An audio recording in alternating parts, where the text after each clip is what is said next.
We're looking at Governor Doug Ducey's first COVID news conference in 3 weeks from several different angles.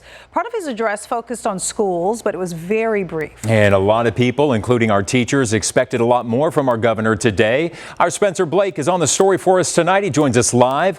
What's the reaction tonight, Spencer, from educators and also parents?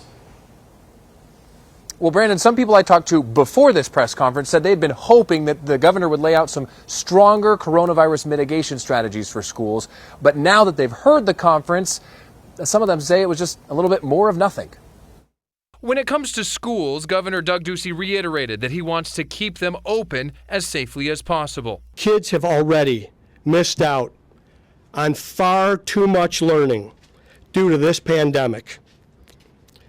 We want to keep our schools safe. Again, he urged Arizonans to wear masks. Though he still didn't issue a statewide mandate for them, Ducey wants to make sure kids and educators are always wearing them. Dr. Christ will be issuing an emergency measure to make sure schools statewide are implementing those policies on school grounds and on school buses. But Devin Del Palacio, who's vice president of the governing board for Tolleson Union High School District, says he was disappointed and frustrated as he watched the governor's address. I felt that there was absolutely nothing new in this press conference today, specifically in regards to schools. He says he was hoping for more state efforts to minimize the spread of the virus. I agree with we all want schools to be open, but unfortunately in the current climate, that is not the safest decision at this moment.